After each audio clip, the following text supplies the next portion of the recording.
Hi guys, welcome back to my channel. UGC net must be targeted. So guys, today's topic is Alfred Great. He's from the Old English, Alfred Great. And इनके नाम के आगे great क्यों mention है? Tell me. Because he emphasized for education. Okay, उन्होंने education को बहुत ज़्यादा promote किया था.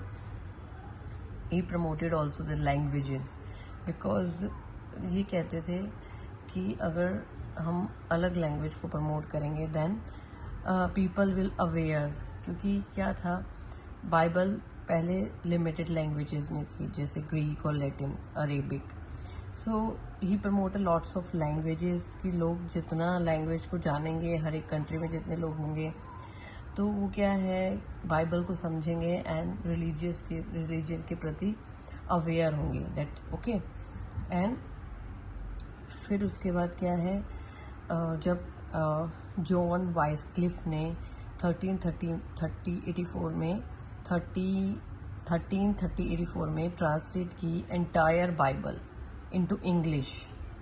Okay, so he emphasise for who ruled the west section during 1871 to 99 believed that the translation of translation क्या है, understand है, and hence he sponsored many translation.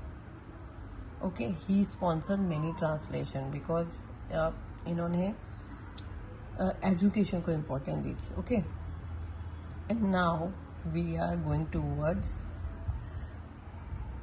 his life. I think Alfred the Great, year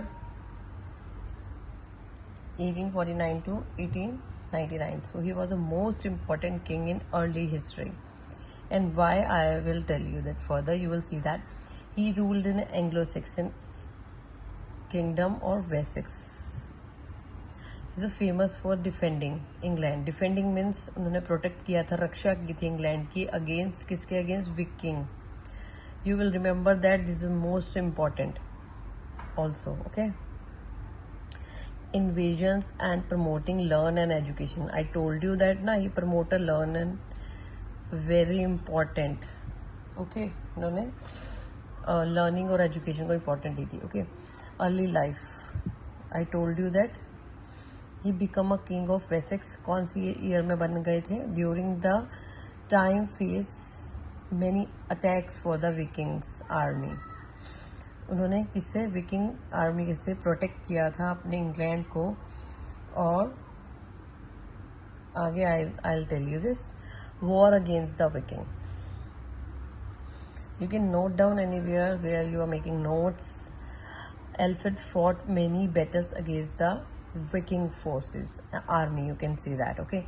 Most important victory was the Battle of the Edington in year.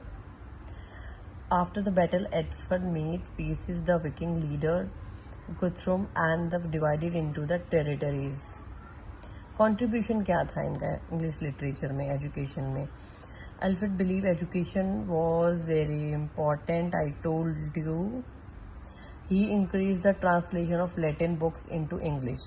I told you before when I start the video. I told you that why he emphasized and किसके ऊपर उन्होंने वो किया था, translation के ऊपर और education के ऊपर. To so common people could read them, कि सब जो है उस चीज़ को पढ़ सकें, रिलीजियन अपने धर्म को जान सकें. और उसको क्रिश्चियनिटी को प्रमोट किया था इन्होंने.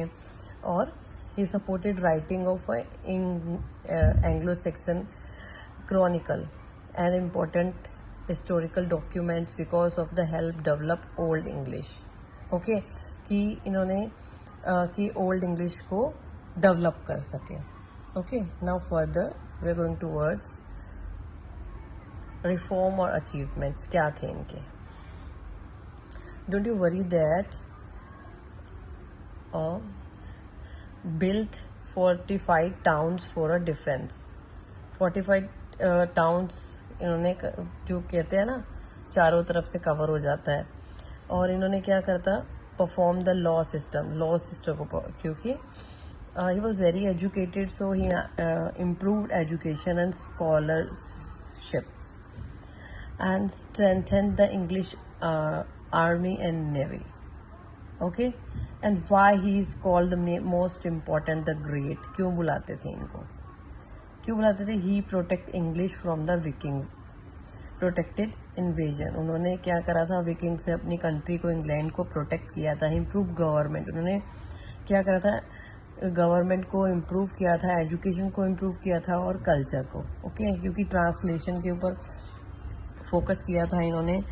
Now I will ask the question about this. And he help the preserve Anglo Saxon language and literature. So this is the Alfred the Great, and I will ask the question in a next video. Okay, see you soon.